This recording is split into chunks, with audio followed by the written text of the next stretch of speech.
بر محمد و آل محمد صلوات اللہم صلی علی محمد و آل محمد لا حول ولا قوة الا باللہ العلی العظیم رب اشرح لی صدری ویسر لی امری واحلل عقدۃ من لسانی یفقہوا قولی اعوذ باللہ من الشیطان اللعین الرجیم بسم اللہ الرحمن الرحیم الحمد للہ رب العالمین والحمد للہ الدال علی وجودہ بخلقہ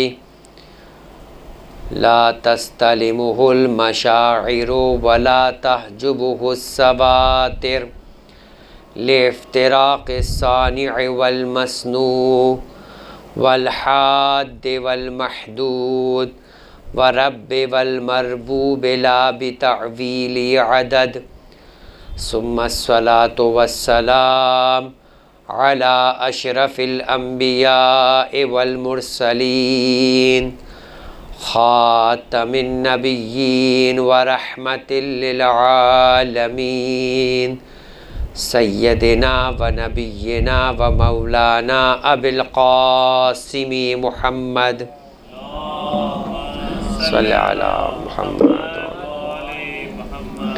وعلى آلہ الطیبین الطاہرین المعصومین المظلومین المنتجبین المنتخبین المیامین لا سیما علی بقیت اللہ فی الارضین اللہم عجل لهم فرج انہم یرونہ بعیدا ونراہ قریبا ولعنت اللہ علی اعدائہم اجمعین من الآن إلى قيام يوم الدين أما بعد فقد قال الله تبارك وتعالى في كتابه الكريم وفرقانه الحميد وقوله الحق وأصدق الصادقين بسم الله الرحمن الرحيم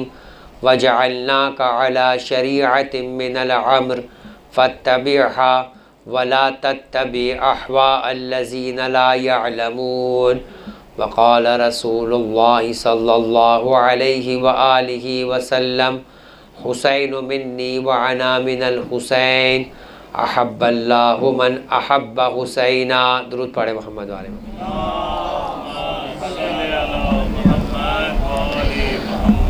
عزیزان محترم، سورہ مبارکہ جاسیہ قرآن مجید کا ایک سورہ ہے کہ جس کی 18ویں آیت کو بطور سرنامہ کلام آپ کی خدمت میں تلاوت کیا گیا۔ عزیزان محترم، ارشاد رب العزت ہو رہا ہے بسم اللہ الرحمن الرحیم ثم جعلناک علی شریعۃ من الامر، کہ پھر تمہارے پروردگار عالم نے تم پر ایک شریعت کو لازم قرار دیا کہ تمہاری ذمہ داری اس شریعت کے امر کے مطابق عمل کرنا ہے۔ ثم جعلناک، ہم نے تم پر قرار دیا ہے علی شریعۃ من الامر، کہ تم ہمارے امر کی شریعت کے اوپر پابند نظر آؤ۔ فاتبعھا، تو پس تم اسی کی پیروی کرو گے۔ ولا تتبع اہواء الذین لا یعلمون، اور ان لوگوں کی پیروی نہیں کرو گے کہ جو اپنی خواہشات کی پیروی کرتے ہوئے نظر آتے ہیں اور کسی طرح کا کوئی علم نہیں رکھتے۔ عزیزان محترم، اس آیت قرآن مجید کے ذیل کے اندر آپ کی خدمت میں پیغمبر اکرم کے اس قول کو عنوان بنایا تھا کہ جس سے پیغمبر فرماتے ہیں کہ حسین منی و انا من الحسین احب اللہ من احب حسینہ، کہ محبت کرتا ہے، امام فرماتے ہیں کہ پیغمبر فرماتے ہیں کہ حسین منی و انا من الحسین، حسین مجھ سے ہے اور میں حسین سے ہوں۔ تو پروردگار عالم کی بارگاہ میں اللہ کا رسول یہ بھی کہتا ہوا نظر آتا ہے کہ احب اللہ، پروردگار عالم اس سے محبت کرتا ہے جو حسین سے محبت کرتا ہے۔ عزیزان محترم، کل آپ کی خدمت میں اس بات کو عرض کیا کہ پروردگار عالم اس پوری کائنات کے اندر 1,24,000 انبیاء کا جو یہ سلسلہ قائم کیا، لہٰذا ایک جرنل یہ تو پیغمبر اکرم سے فرمایا کہ ثم جعلناک علی شریعۃ من الامر، لیکن یہ حکم فقط آخری نبی کے لیے نہیں تھا، آدم سے لے کر خاتم تک تمام انبیاء کے لیے یہی حکم تھا۔ لہٰذا قرآن مجید میں سورہ بارکہ نساء میں ارشاد فرمایا کہ وما ارسلناک رسولا الا لیطاع باذن اللہ، کہ ہم نے کسی رسول کو نہیں بھیجا مگر ہر نبی جو آیا ہے یہ پروردگار عالم کے حکم کی ہی اتباع کیا کرتا ہے، یعنی ہر نبی نے پہلے اطاعت کر کے دکھائی پروردگار عالم کے احکامات کی، اور اس کے بعد انہی احکامات الہی کی پابندی کرنے کے لیے تمام کے تمام اپنے دور کے افراد کو حکم دیا۔ لہٰذا ایک اور مقام پر اذان کے احترام میں کچھ دیر کے لیے ہم گفتگو روکتے ہیں۔ درود پڑھیں محمد و آل محمد۔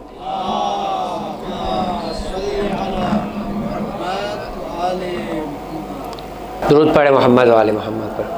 اللہم صلی علی محمد و آل محمد۔ تو بات ہو رہی ہے عزیزان محترم کہ پروردگار عالم نے اپنے حبیب کے لیے جو یہ ایک قانون بیان کے دیا، اپنے حبیب کو جس بات کی ہدایت اور نصیحت کی وہ یہ کہ اے نبی تمہارے لیے قانون کو مقرر کیا گیا ہے، تو اے حبیب ہمارے اسی قانون کی پیروی کرنا اور ان لوگوں کی باتوں کی پیروی نہ کرنا جو اپنی خواہشات کے پابند ہیں۔ اور یہ فقط پیغمبر اکرم کے لیے حکم نہیں تھا، آدم سے لے کے خاتم تک تمام انبیاء کے لیے حکم تھا۔ تو عزیزان محترم، اگر یہ بات سمجھ میں آ گئی کہ کوئی نبی بھی نبی ہونے کے باوجود اپنی خواہش کی پیروی نہیں کرتا بلکہ پروردگار عالم کے قانون کی پیروی کرتا ہے، اس سے بڑھ کر ایک بات بیان کی جائے کہ نبی کا کمال یہی ہے۔ نبی کا کمال کیا ہے؟ آپ میں اور نبی میں کیا فرق ہے؟ کہ نبی معصوم ہوتا ہے، آپ معصوم نہیں ہوتے۔ نبی معصوم ہوتا ہے، آپ معصوم نہیں ہوتے۔ اس لفظ معصوم کے معنی کیا ہے؟ یہ جو نبی کا کمال ہے کہ نبی معصوم ہے اور آپ معصوم نہیں ہوتے، تو اس لفظ معصوم کا مطلب کیا ہے؟ کہ معصوم کا مطلب یہ ہے کہ وہ پروردگار عالم کے احکامات کی اتباع کے اندر ذرہ برابر بھی خطا نہیں کرتا۔ نبی کے معصوم ہونے کا مطلب کیا ہے؟ کہ جو پروردگار عالم کے احکامات کی پیروی کے اندر ذرہ برابر بھی خطا نہیں کرتا، لہٰذا وہ معصوم ہے اور اسی وجہ سے اسے نبی بنا کر بھیجا گیا ہے۔ بھائی یہی ہمارا ایک افتخار ہے اور یہی ایک ہماری سب سے بڑی بات ہے کہ دنیا کے لیڈر کیسے ہوتے ہوں گے۔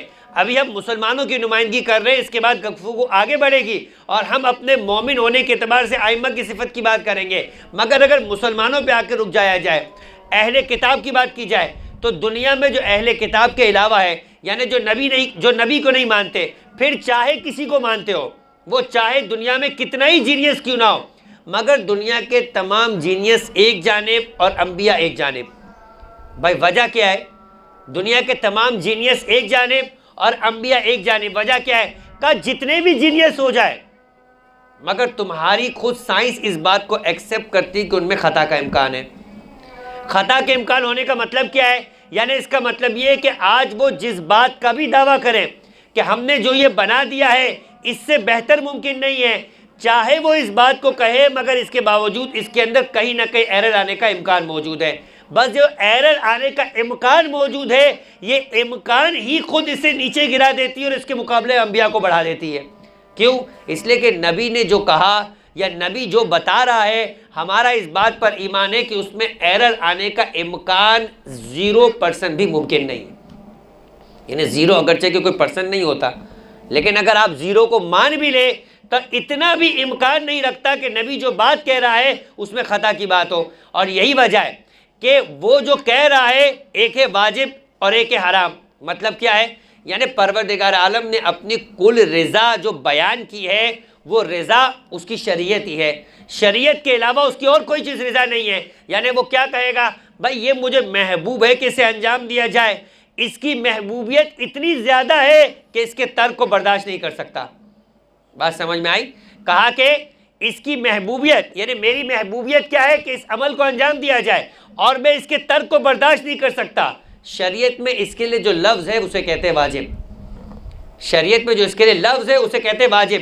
یعنی واجب وہ کام ہے جو پسندیدگی کے اس مقام کو پہنچا ہوا ہے کہ جس کے ترک کو خدا برداشت نہیں کرے گا، اور اگر کسی نے اسے ترک کیا تو وہ غضب کا شکار ہو جائے گا۔ یعنی واجب میں دو باتیں موجود ہیں، ایک اس پر عمل کرنے کی صورت میں محبوبیت خدا کی مل جانا، اور ایک اگر آپ نے ترک کیا تو غضب خدا کا شکار ہو جائیں گے۔ یعنی واجب میں آپ کو دو فائدے ملتے ہیں، ایک خدا کے غضب کا شکار نہیں ہوتے، دوسرے خدا کی جانب سے لطف اور رحمت کے سبب بن جایا کرتے ہیں۔ یعنی ایک نماز جو آپ نے پڑھی، جو کل میں نے آپ کی خدمت میں ایک مثال پیش کی کہ ایک فجر کی نماز کو ترک کرنا، جان بوجھ کے اسے قضا کرنا 70 انبیاء کے قتل کرنے کے برابر کا گناہ ہے۔ یعنی اس کا مطلب یہ کہ اگر آپ نے اس نماز کو انجام دیا تو آپ اس گناہ سے محفوظ رہ گئے، اور ساتھ میں اس نماز پڑھنے کا اجر بھی آپ کے شامل حال ہو گیا۔ تو عزیزان محترم، واجب اس کام کو کہتے ہیں، یعنی یہ پروردگار عالم کی رضا کا وہ مرحلہ ہے۔ اگلے مرحلے کے اوپر پسندیدگی تو ہے، مگر اگر آپ نے ترک کر لیا تو اس کے غضب کا شکار نہیں ہوں گے۔ اس کام کو کہتے ہیں مستحب۔ مثال کے طور پہ نماز شب ہے، انتہائی مستحب عمل ہے، انتہائی تاکید کا عمل ہے۔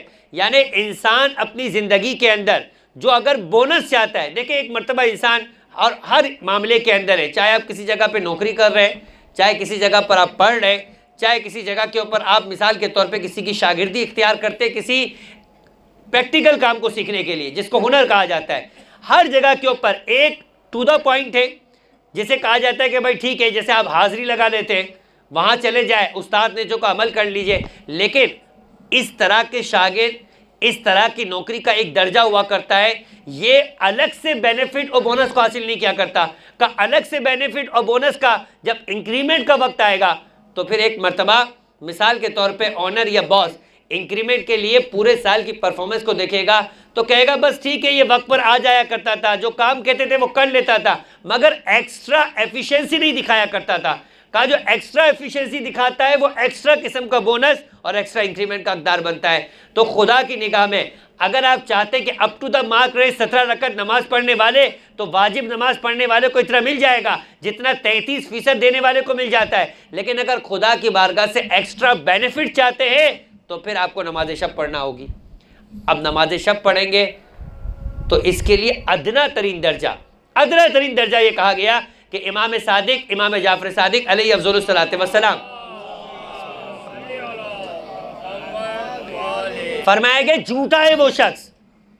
اب دیکھیں امام کہہ رہے ہیں، کلام الامام امام الکلام ہے، یہ اس معصوم کا کلام ہے کہ جو ذرہ برابر بھی اپنی خواہش سے کلام نہیں کرتا۔ فرمایا کہ جھوٹا ہے وہ شخص جو نماز شب کا پڑھنے والا ہے اور یہ کہتا ہے کہ میں بھوکا سو جاتا ہوں، کیسے ہی حالات کیوں نہ ہو۔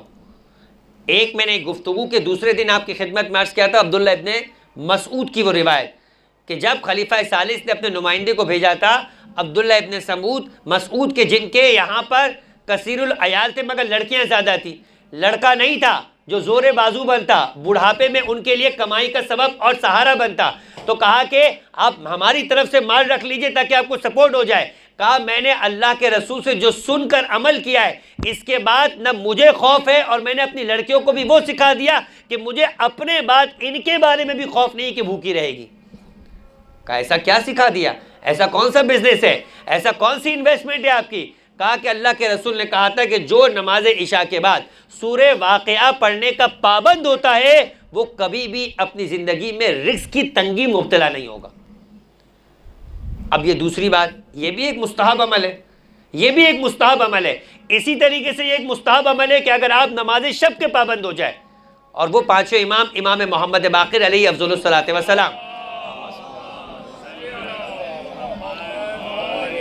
کی روایت کو اس کے ساتھ ملا لے، وہ کیا کہ امام فرماتے ہیں کہ عمل کا انجام دینے سے زیادہ اہم اس عمل کا باقی رہنا ہے۔ اور کیا آپ نے کیا کہا گیا عزیزان محترم؟ کہ عمل کے انجام دینے سے زیادہ بہتر اس عمل کا باقی رہنا ہے۔ کا کیا مطلب؟ کہ ایک مرتبہ آپ جوش میں آ گئے کہ آج مولانا نے کہا ہے تو نماز شب پڑھیں گے۔ بھائی نماز شب تو وہ عبادت ہے، عجیب بات یہ ہے کہ جب رخصتی آخر کے لیے جو واقعاً پورے کربلا کے مصائب میں سب سے شدید ترین مصیبت تھی، جب امام حسین شہزادی زینب سے رخصت ہو رہے تھے۔ یہی وجہ عزیزان محترم، کسی نے چھٹے امام سے سوال پوچھا کہ آپ رسول خدا کا وہ ماتم اور مصیبت نہیں مناتے جو امام حسین کی مصیبت مناتے۔ امام حسین کا 10واں بھی مناتے ہیں، امام حسین کا چہلم بھی مناتے ہیں۔ یہاں چھٹے امام سے صاحب معالی السبتین جلد دوم کے ابتدا کے اندر کہتے ہیں کہ کیا وجہ ہے کہ اتنا بڑا غم تو سب سے زیادہ سزاوار تھا کہ اب اللہ کے رسول کا مناتے ہیں۔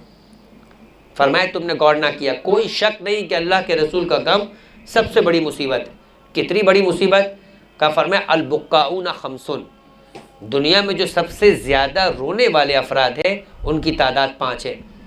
ان میں سب سے پہلے جناب آدم، دوسرے نمبر پہ حضرت نوح، تو تیسرے نمبر کے اوپر حضرت فاطمہ زہرا سلام اللہ علیہا کی شخصیت آتی ہے۔ درود پڑھے محمد والے محمد۔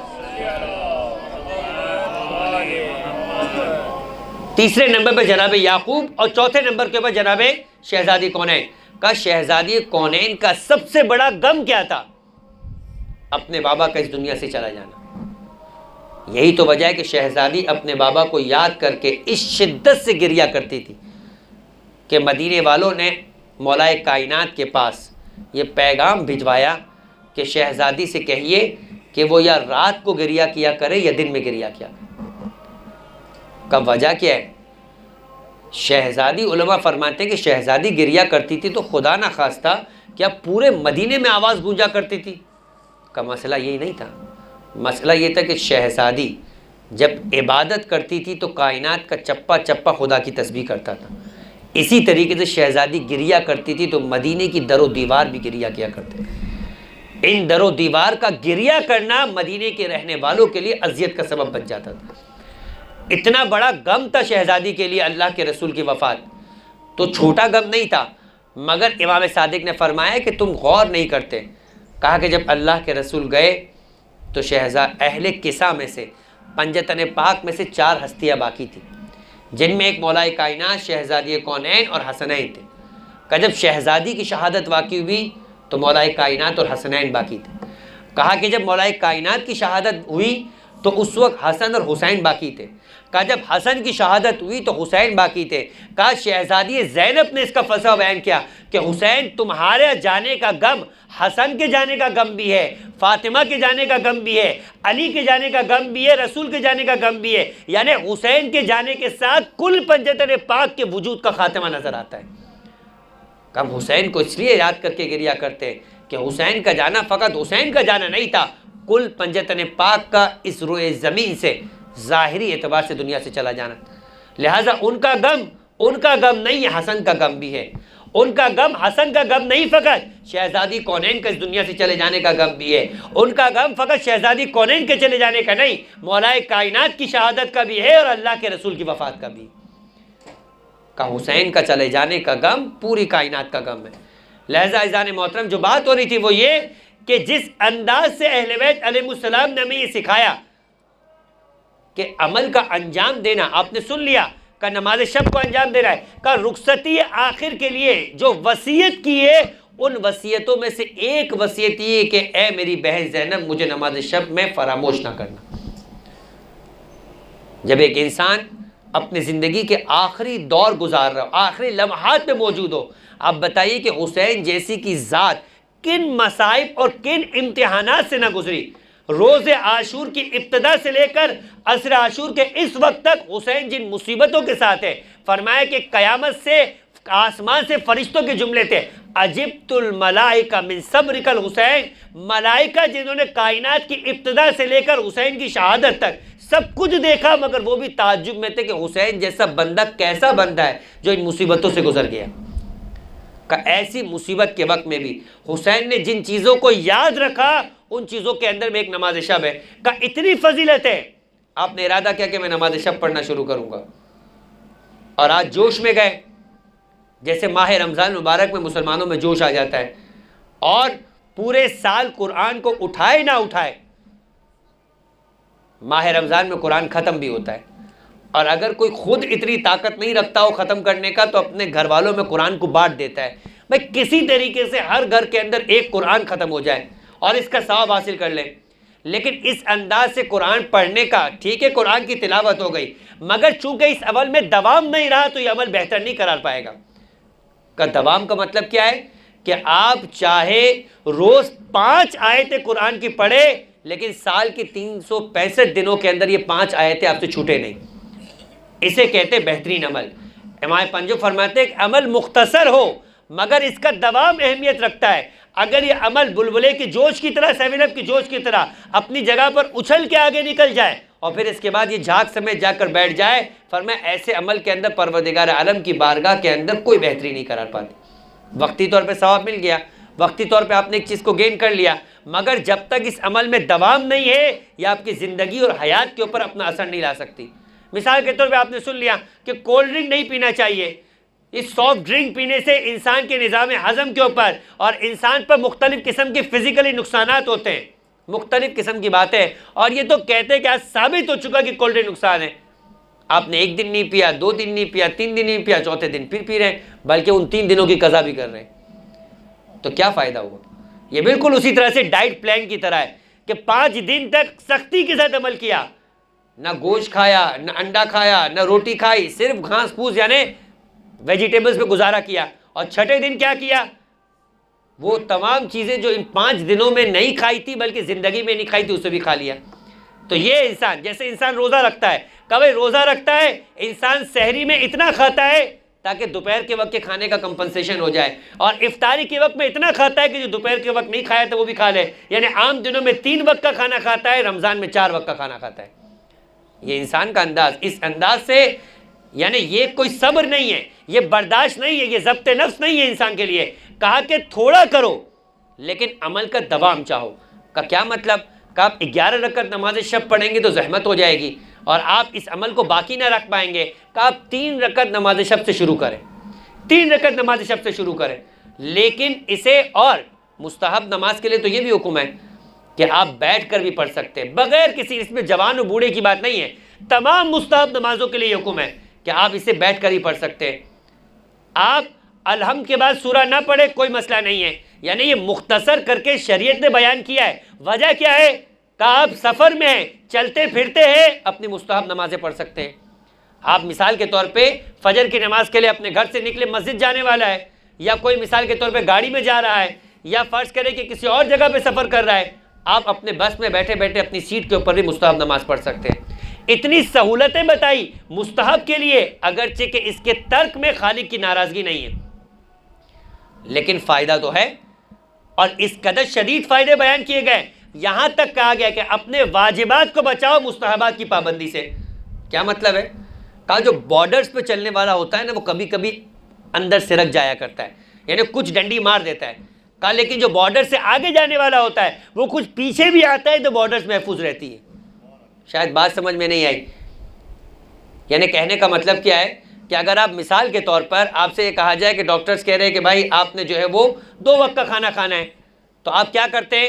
2 وقت کا جو کھانا بھی کھاتے ہیں اس کھانے کے اندر بھی باقاعدہ کچھ لیمیٹیشنز رکھتے ہیں، کب میں پر خوری کے ساتھ زیادہ مت کھاؤں، کہ اگر کسی دن تیسرے وقت بھی کھانا پڑا تو کل کھانا ملا کے 2 وقت کا کھانا ہی بنے گا۔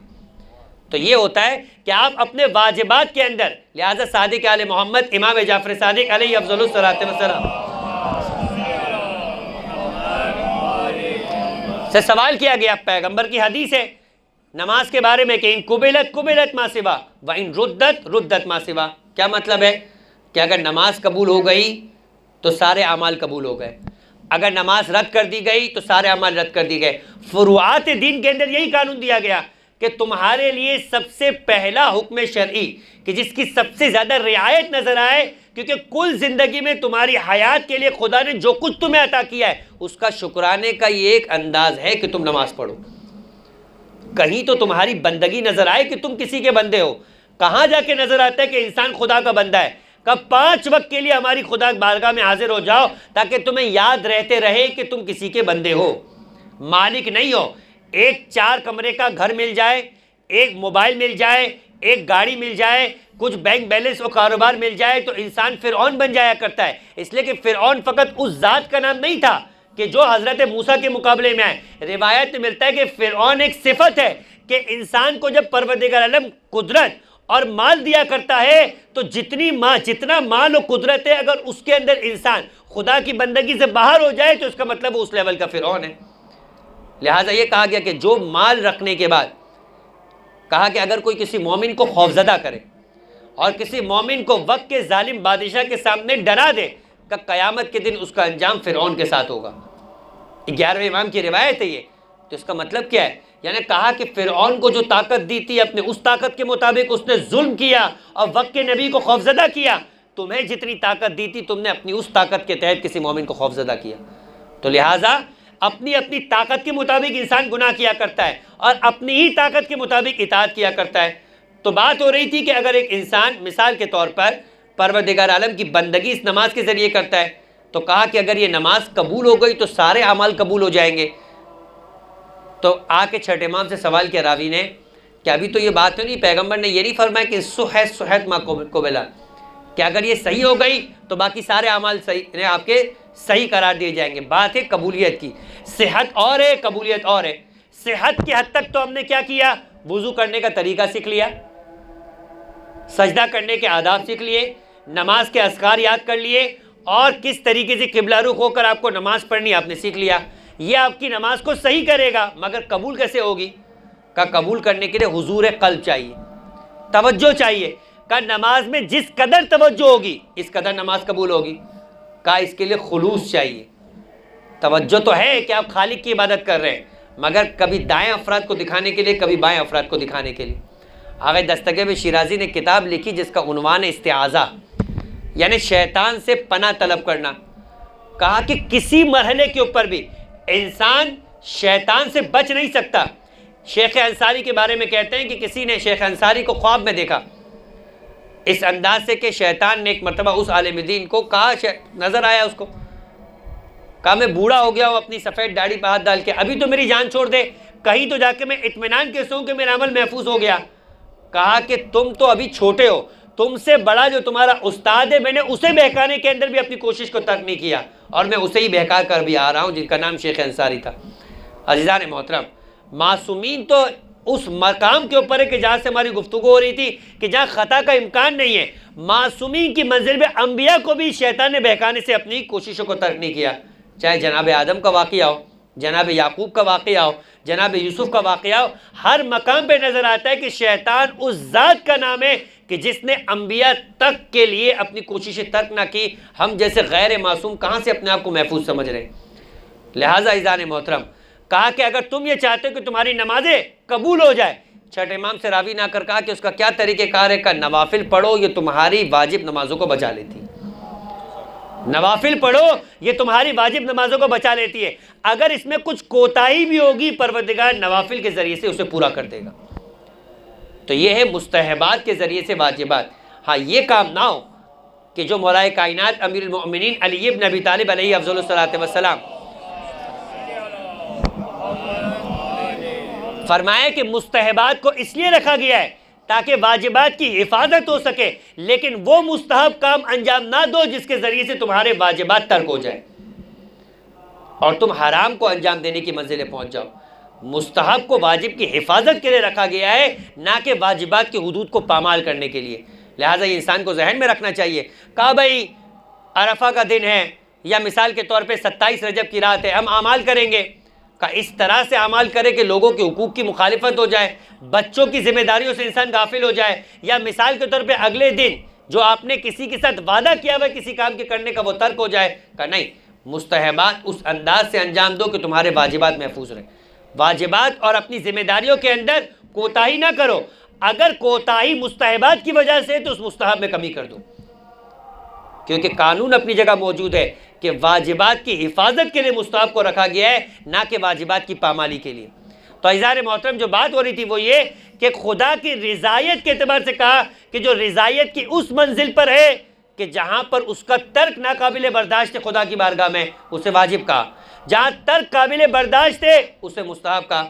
اور پھر اس کے بعد اسی طریقے سے اگر پروردگار کسی کام کو ناپسند کرتا ہے، اور ناپسندیدگی کا مرحلہ یہ کہ اگر اسے انجام دیا تو خدا کے غضب کا شکار ہو جاؤ گے، اسے حرام کہا جاتا ہے. اور ناپسندیدگی اس مقام تک ہے کہ ناپسندیدہ ضرور ہے، مگر اگر آپ نے ترک کیا تو خدا عذاب اور غضب نازل نہ کرے گا، اسے مکروہ کہتے ہیں. کل یہی قوانین شریعہ ہے کہ ان قوانین شریعہ کی پابندی اس طرح سے کرنے والا کہ اس میں ذرہ برابر بھی چوک نہ ہو اسے معصوم کہا جاتا ہے. انبیاء کا مقام اس مقام کے نزدیک ہے. عزیزان محترم، تو کمال کیا ہوا؟ چھٹے امام امام جعفر صادق علیہ افضل الصلاۃ والسلام عزیزان محترم، پیچھے کی جانب مجمع بہت موجود ہے اور آگے کافی جگہ خالی ہے. ہر روز ہی اس بات کا اعلان کرنا پڑتا ہے. تھوڑا سا آپ لوگ آگے تشریف لے آئیں تاکہ پیچھے آنے والے مومنین کے لیے بھی جگہ موجود ہو. درود پڑھے محمد والے محمد.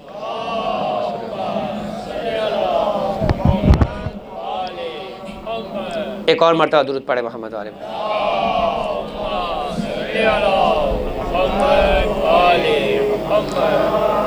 چھٹے امام سے پوچھا گیا کہ قرآن کہتا ہے ان اکرمکم عند اللہ اتقاکم، کہ تم میں سے سب سے زیادہ مکرم. اکرم جو ہے وہ صیغہ افعل تفضیل ہے. ہم بہت عام رائج ہے، آپ کہتے ہیں بھئی کس مجتہد کی تقلید کرنی ہے؟ کہا عالم کی. عالم کا مطلب کیا ہے؟ سب سے زیادہ علم رکھنے والا. عالم ہی کے وزن کے اوپر ہے افضل، تو سب سے زیادہ علم رکھنے والے کی تقلید کی جائے گی. کہا کہ ان اکرمکم، تم میں سب سے زیادہ مکرم، صاحب عزت، صاحب شرف، صاحب منزلت، صاحب عظمت مقام پر کون فائز ہے خدا کی نگاہ میں؟ کہا جو متقی ہو. اور کہا تمام متقیوں کے امیر کا نام ہے امیر المؤمنین علی ابن ابی طالب علیہ السلام.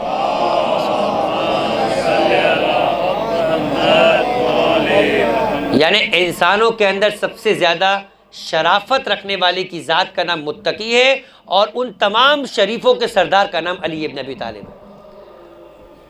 علی کسی رذیل و ذلیل شخص کا امیر نہیں ہو سکتا، بلکہ شریف ترین ذوات کا جو امیر ہے اس کا نام علی ہے. لہذا عزیزان محترم، جب بات تقویٰ کی ہو گئی تو تقویٰ کسے کہتے ہیں؟ چھٹے امام سے سوال کیا گیا کہ تقویٰ کسے کہتے ہیں؟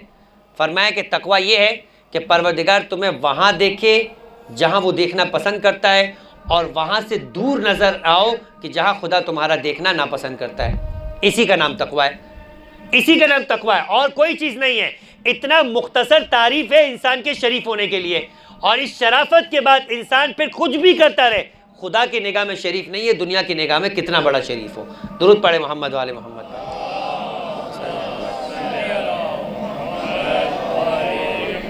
تو عزیزان محترم، یہ ہے اگر نبی بھی، یعنی آئے تھے مشرکین مکہ پیغمبر اکرم کے بعد اس بات کے لیے کہ آپ ہمارے ساتھ ایک لین دین طے کیجئے، جیسا ہم بولتے ویسا کر لیجئے. کیا مطلب ہے؟ کہا کہ کچھ مطالبات تھے مشرکین مکہ کہ آپ اس پر عمل کر لیں. یعنی وہ یہ سمجھتے تھے کہ نبی شاید معجزات بھی اپنی خواہش سے دکھاتا ہے. کہا کہ جس طریقے سے آپ نے یہ قرآن نازل کیا ہے، کچھ اور قرآن کی آیتیں بھی ہمارے لیے نازل کروائی ہے. لیکن نبی تو 23 سال تک قرآن کی آیتیں بیان کرتا رہا، مگر انہیں ایسا لگتا تھا کہ نبی قرآن کی آیتیں نعوذ باللہ اپنی جیب سے لے کر آتا ہے. تو کہا کہ کچھ آیتیں ہماری فضیلت کے لیے بھی نازل کر دیجئے. تو ایک مرتبہ پروردگار عالم کے رسول نے پلٹ کے جواب دیا کہ میں کوئی بھی کلام اپنی خواہش سے نہیں کرتا، جو آیت وہاں سے اترتی ہے وہی تمہارے سامنے بیان کرتا ہوں. تو اس بات کو نبی نے وضاحت کی کہ میرا کمال بھی یہ ہے کہ میں اپنی جانب سے کوئی کلام نہیں کرتا. لہذا فرمایا وما ينطق عن الهوى ان هو وحی یوحی. ہمارے نبی تو وہ ہے جو اپنی خواہش سے کلام تک نہیں کرتا، وہ وہی کہتا ہے جو وحی الہی ہوا کرتا ہے. اگر یہ سمجھ میں آ گیا تو اب آپ کو سمجھ میں آئے گا کہ ایسا نہیں ہے کہ پیغمبر نے کبھی اپنی بیٹی سے محبت ہوئی تو فرمایا کہ فاطمہ تو منی و انا من، فاطمہ مجھ سے اور میں اس سے ہوں. اور کبھی اپنے نواسے سے محبت ہو گئی تو کہا حسین و منی و انا من الحسین. کہا کہ یہ وہی نبی ہے کہ جس نے نماز کا حکم دیا ہے، وہ نہیں نبی ہے کہ جس نے روزے کا حکم دیا ہے، وہی نبی ہے کہ جس نے پردے کا حکم دیا ہے، وہی نبی ہے کہ جس نے زکوٰۃ کا حکم دیا ہے. یہ وہی نبی ہے کہ جو کہہ رہا ہے کہ حسین و منی و انا من الحسین. جتنی طاقت نماز کے حکم میں تھی اتنی ہی طاقت حسین و منی و انا من الحسین کے کلام میں. درود پڑھے محمد والے محمد پر.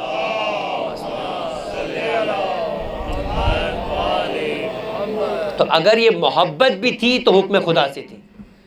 اور اسی بات کو بیان کرنے کے لیے فرمایا کہ احب اللہ من احب حسینا. یعنی کیا کہا؟ یہ نانا اور نواسے کی محبت کا تعلق نہیں ہے. اس اگلے جملے سے کہا کہ اس کا تعلق پروردگار عالم سے. یہ جو میری محبت حسین سے یہ بھی حکم خدا کے تحت ہے، اور حسین کی محبت جو مجھ سے یہ بھی حکم خدا کے تحت ہے. اور جو کوئی بھی حسین سے محبت کرے گا خدا اس سے محبت کرے گا، کیونکہ یہ بھی پروردگار عالم کی محبت کا تقاضا ہے. درود پڑھے محمد والے محمد پر.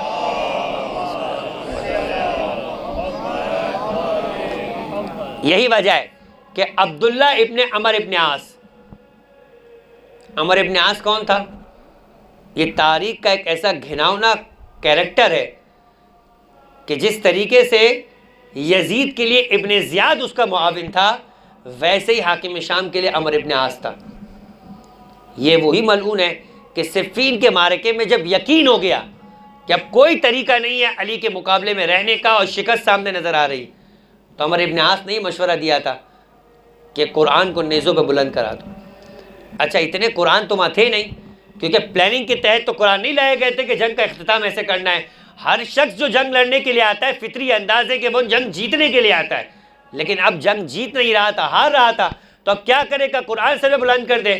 تو کہا کہ قرآن تو ہے نہیں، اتنے کہاں سے لے کر آئے؟ 2-3 قرآن تو تھے، اتنے مسلمان تو تھے ان کے پاس۔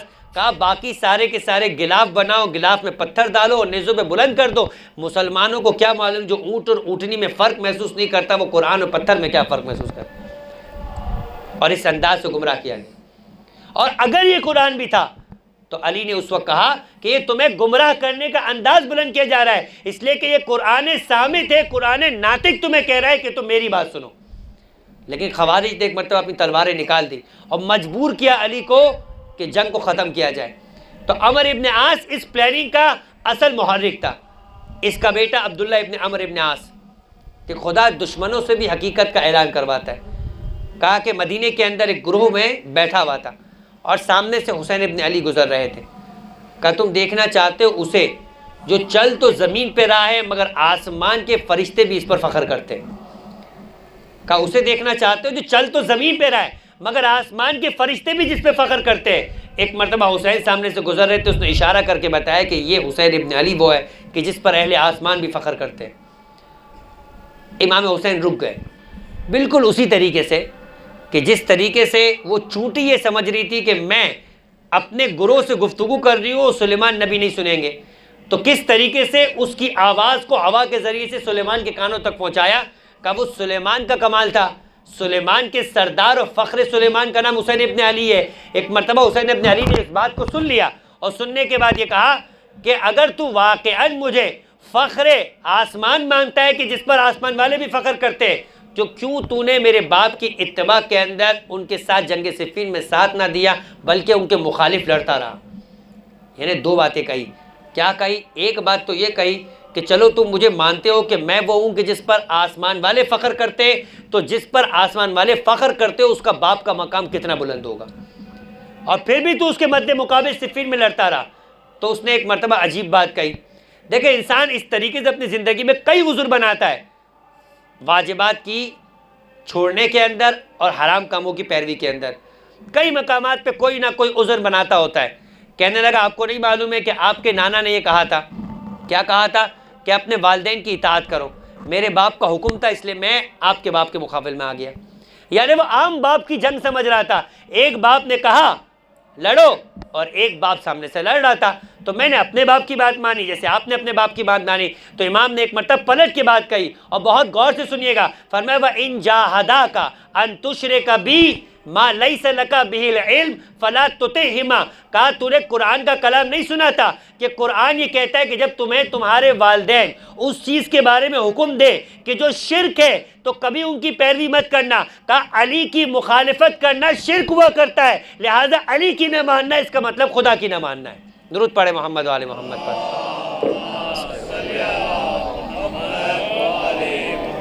فرمایا قرآن کہہ رہا ہے کہ وَإِن جَاهَدَاكَ عَلَىٰ أَن تُشْرِكَ بِي، جاہداکا یہ تثنیہ کا صیغہ ہے کہ اگر تمہارے ماں اور باپ تمہیں اس چیز کا حکم دے کہ تم پروردگار کے مقابلے میں شرک کرو، ما لیس لک بہ العلم، جس شرک پہ تمہارے پاس کوئی دلیل نہیں ہے، ولا تطعہما، تو دیکھو تم ان دونوں کی پیروی نہ کرنا۔ آیت آگے بڑھتی ہے، فرمایا کہ دیکھو دنیاوی معاملات میں ان کے ساتھ رحم کا سلوک کرو، مگر ہدایت کے مرحلے میں اس کی بات مانو جو تمہیں شرک سے ہٹانے کے لیے آیا ہے۔ کہا تم اس موقع پر اپنے باپ کی پیروی کرو جبکہ قرآن کہہ رہا ہے کہ تمہیں علی کی ماننا ہے، قرآن کہہ رہا ہے کہ تمہیں اولی الامر کی اطاعت کرنی ہے۔ کیوں؟ اطیعوا اللہ و اطیعوا الرسول و اولی الامر منکم۔ یہاں تمہیں تمہارے ماں باپ کے حکم کی اتباع کرنے کے بارے میں حکم نہیں دیا گیا۔ عزیزان محترم، بس جس نے اس انداز سے حسین اور حسین کے خاندان کی پیروی کی، آپ نے سنا کہ کس انداز سے امام حبیب ابن مظاہر کو خط لکھ کر بلوا رہے ہیں۔ روایت کے وہ الفاظ ہے پیغمبر اکرم حضرت محمد مصطفیٰ صلی اللہ علیہ وآلہ وسلم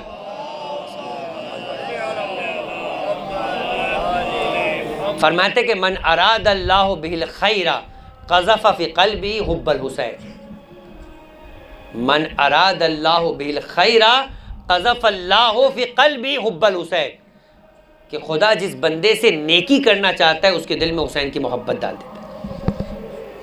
یہ چھوٹا شرف نہیں ہے اظہار محترم جو اس فرش عزا پر آپ آ کر بیٹھ گئے اور حسین کے بچوں پر گریہ کرنے آئے، حسین اور حسین کی بچوں کی محبت میں یہ خدا نے آپ کو، آپ کے دل میں یہ محبت ڈالی ہے، اور یہ پروردگار عالم کے پسندیدہ لوگوں کے دلوں میں ہی محبت ڈالی جاتی ہے۔ عزیزان محترم، آج تک کربلا کے جن مصائب کا تذکرہ کیا گیا وہ حسین کے انصار اور حسین کے ساتھیوں کا تذکرہ تھا۔ حسین کے انصار کا مقام بھی چھوٹا نہیں ہے، اس لیے کہ حسین نے یہ کہا تھا کہ پروردگار عالم نے جیسے ساتھی مجھے نصیب کیے ویسے نانا رسول خدا کو کیے تھے، نہ بابا علی مرتضیٰ کو کیے تھے اور نہ بھیا حسن مجتبیٰ کو۔ اور حسین کے بعد ہر امام معصوم نے زمانے کے امام تک حسین کے ساتھ موجود ان افراد پر سلام کیا ہے، اور فقط سلام نہیں کیا ہے، قیامت تک کے لیے اپنے چاہنے والوں کو حکم دیا کہ وہ انہیں سلام کریں۔ خوشی کا موقع ہو یعنی کوئی عید ہو، اس عید کے موقع پر بھی اگر کوئی عمل واقع ہوا ہے تو کوئی عمل ہوا یا نہ عمل ہوا ہو کا زیارت حسین پڑھنا مستحب ہے۔ عید الفطر ہو زیارت امام حسین پڑھو، عید الضحیٰ ہو زیارت امام حسین پڑھو، 15 شعبان ہو زیارت امام حسین پڑھو، عرفہ کا دن ہو زیارت امام حسین پڑھو، شب قدر ہو زیارت امام حسین پڑھو، شب عید ہو زیارت امام حسین پڑھو۔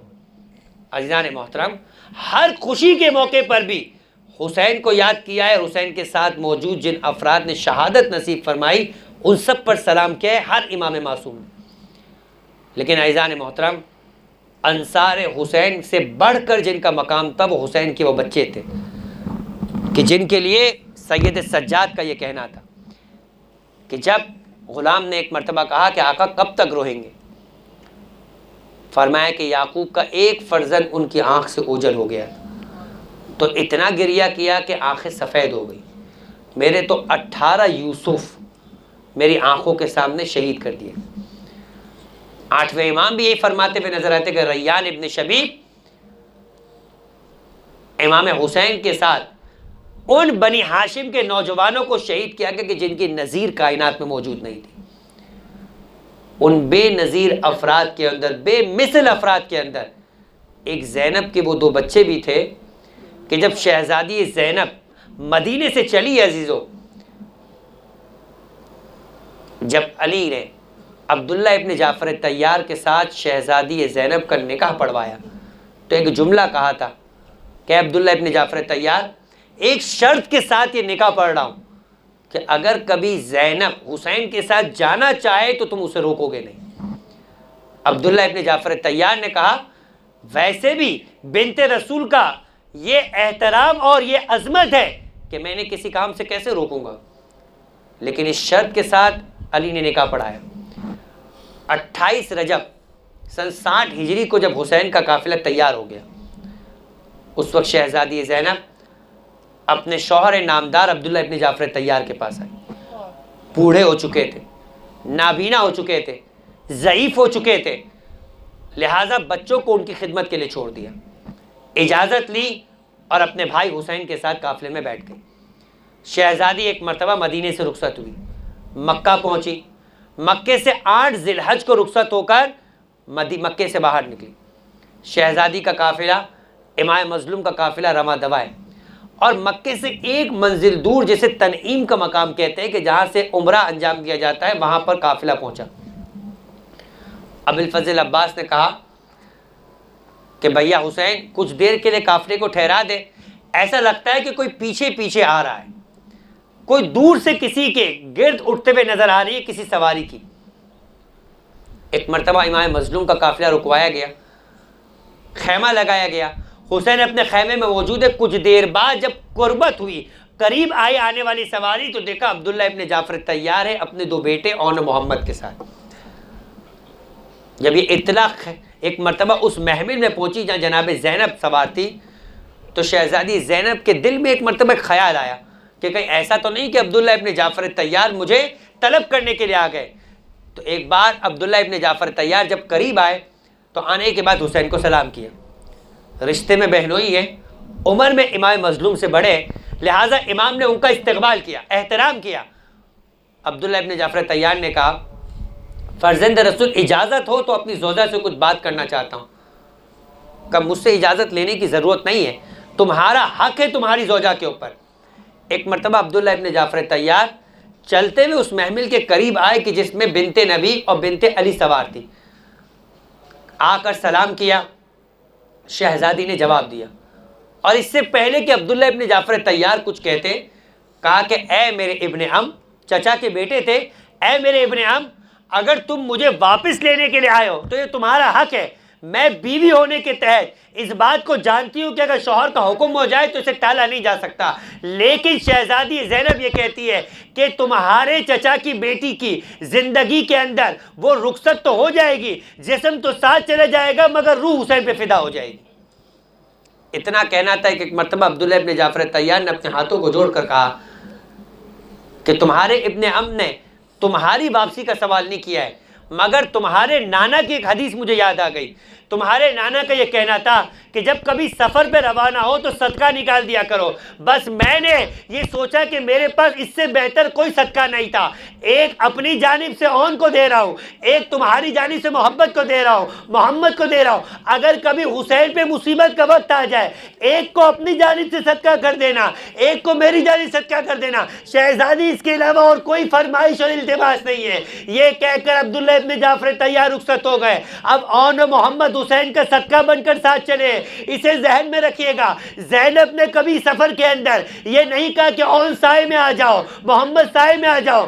علی اکبر کے لیے کہتی تھی، قاسم کے لیے کہتی تھی، سکینہ کے لیے کہتی تھی، ارے وجہ کیا تھی؟ کہا یہ میرے حسین کا صدقہ ہے، جسے صدقہ دے دیا جاتا ہے پھر اس کی خیر نہیں طلب کی جاتی، اسے تو کسی اور کی خیر کے لیے صدقہ بنایا جاتا ہے۔ بس زمین کربلا پر پہنچی، شب عاشور آ گئی، امام مظلوم ایک مرتبہ خیمے کا طواف کرتے ہوئے ہر خیمے میں ہر بی بی کی گفتگو سنتے ہیں۔ ام فروہ نے قاسم کو سامنے بٹھایا ہوا ہے کہ دیکھو میں مدینے سے چلی ہوں اس لیے کہ تمہارے بابا کا حکم تھا کہ جب حسین پر مصیبت کا وقت آئے تو میرے قاسم کو میرے حسین پہ قربان کر دینا، کل اپنی بیوہ ماں کو شرمندہ نہ کرنا۔ ایک خیمے میں گئی تو دیکھا ام لیلا اپنے سامنے علی اکبر کو بٹھا کر کہہ رہی ہے کہ دیکھو میں سیدانی نہیں ہوں، کل اپنی غیر سیدانی ماں کی دودھ کی لاج رکھنا، اور دیکھو اپنے باپ پر کڑی مصیبت کے آنے سے پہلے اپنے آپ کو قربان کر دینا۔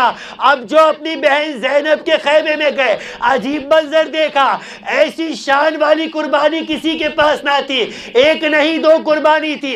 ایک عبداللہ ابن جعفر طیار کا بیٹا محمد ہے، ایک زینب کا بیٹا اون ہے۔ ایک مرتبہ عجیب انداز ہے، کہا تم جعفر طیار کے پوتے ہو، حیدر کرار کے نواسے ہو، تمہیں کہنے کی ضرورت نہ پڑے، تمہارا قتال اور تمہاری لڑائی خود اس بات کی خبر دے کہ لشکر اعداء سے آواز آئے، ارے یہ کون ہے جعفر طیار کے پوتے، کون ہے حیدر کرار کے نواسے۔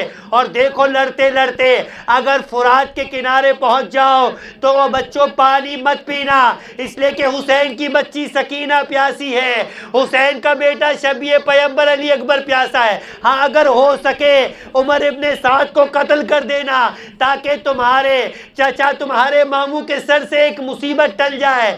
اتنا کہنے کے بعد ایک مرتبہ ایک کے سر پہ جعفر طیار کا ماما رکھا، ایک کے سر پہ علی ابن ابی طالب کا ماما رکھا، اپنے سامنے ارے علی کی صورت کو تیار کیا۔ کل عاشور کا دن آتا ہے عزیزو، ایک ایک کر کے انصار شہید ہو رہے ہیں، یہاں تک کہ حسین کا آخری ناصر بھی شہید ہو گیا۔ اب عائشہ کی باری تھی، علی اکبر جام شہادت نوش کر گئے، قاسم جام شہادت نوش کر گئے۔ ایک مرتبہ اون محمد کی کوئی خبر نہیں آ رہی، شہزادی زینب نے غضب کی کیفیت میں ایک بار کہا فضہ جاؤ اون محمد کو بلاؤ۔ فضہ گئی، اون محمد کو بلایا، کہا کہ میرا اکبر مارا گیا، میرا قاسم مارا گیا، میں تمہیں اپنا دودھ نہ بخشوں گی۔ بچوں نے ننھے ننھے بچوں نے اپنے ہاتھوں کو جوڑ کے کہا جب بھی ماموں جان کے سامنے جاتے ایک بار ماموں جان اجازت نہیں دیتے، ہم پلٹ کر آ جاتے، آپ اجازت دلوا دیجئے، پھر دیکھیے کہ ہم کس انداز سے آپ کی دودھ کی تاثیر کو پیش کرتے ہیں۔ ایک بار کہا بھیا عباس جاؤ زینب سے اجازت کہو کہ زینب کے بچوں کو اجازت دے۔ جیسے ہی ابی الفضل عباس آئے، تیور دیکھ کر حسین نے کہا کہ دیکھو عباس، زینب کے بچوں کی اجازت نہ طلب کرنا۔ اب جب عباس سے بھی اجازت نہ ملی، کہا کہ بہن زینب نے خود چادر تطہیر کو پہنا، حسین کے خیمے کی جانب چلی۔ اب جو خیمے میں داخل ہوئی، بھائی بہن کے احترام میں کھڑے ہو گیا اور کہا کہ میں تم سے ایک بات پوچھنا چاہتی ہوں، یہ بتاؤ فاطمہ کے لال کا مقام بلند ہے یا زینب کے لال کا مقام بلند ہے؟ زینب تم سے توقع کرتی ہے، زینب کے بچوں کو اجازت دو۔ اجازت ملی، حسین نے اون کو سوار کرایا، عباس نے محمد کو سوار کرایا۔ بچے اتنے چھوٹے تھے کہ پاؤں رکابوں تک نہیں پہنچ پائے تھے، پاؤں کو ایک مرتبہ رکابوں کے ساتھ باندھا گیا۔ دونوں بچے لشکر اعداء کی طرف گئے، ایک نے میمنہ سے حملہ کیا، ایک نے میسرہ سے حملہ کیا، فوجیں پلٹنا شروع ہو گئی، الامان کی صدائیں بلند ہوئی۔ دونوں بچے لڑتے لڑتے خیمہ عمر ابن سعد تک پہنچے۔ عمر ابن سعد خیمے کی پشت سے باہر نکلا اور یہ کہتے ہوئے باہر نکلا، ارے یہ علی کے پوتے جعفر طیار کے بیٹے ہیں، ان پر رحم مت کھاؤ۔ لشکر اعداء نے مل کر حملہ کیا، دونوں بچوں کے درمیان میں لشکر آ گیا، اور زخمی ہو کے زمین کربلا پہ گرے۔ محمد بھی زخمی ہوئے، ایک کے سر پہ تلوار لگی، ایک کے سر پہ غرز مارا گیا۔ آواز آئی، نا مامو جان ہمارا سلام قبول کیجئے، آقا ہمارا سلام قبول کیجئے۔ حسین نے ایک مرتبہ عباس کو لے کر لشکر پہ حملہ کیا، ایک جانب سے حسین بڑھے، ایک جانب سے عباس بڑھے۔ جب قریب پہنچے، ایک کے جان میں کچھ رمق باقی تھی، ایک اس دنیا آفت سے جا چکا تھا۔ دونوں جسموں کو اٹھایا، لے کر مقتل کی جانب چلے۔ عزیزو، جب کبھی کوئی لاشا آتا تھا، اکبر کا لاشا آیا زینب آ گئی، قاسم کا لاشا آ گیا زینب آ گئی، مگر جب اون محمد کا لاشا آیا، حسین نے جناب فضہ سے پوچھا، ارے بہن زینب کہاں ہے؟ کہا وہ خیمے کے اندر سجدے میں ہے اور کہہ رہی بار الہ تیرا شکر کہ تو نے زینب کی قربانی کو قبول کیا۔ کہا بہن زینب کو بلاؤ، ایک چاہت زینب کی تھی کہ انہیں لڑنے کی اجازت دی جائے، ایک چاہت حسین کی ہے رخصت آخر میں اپنے بچوں سے آ کر الوداع۔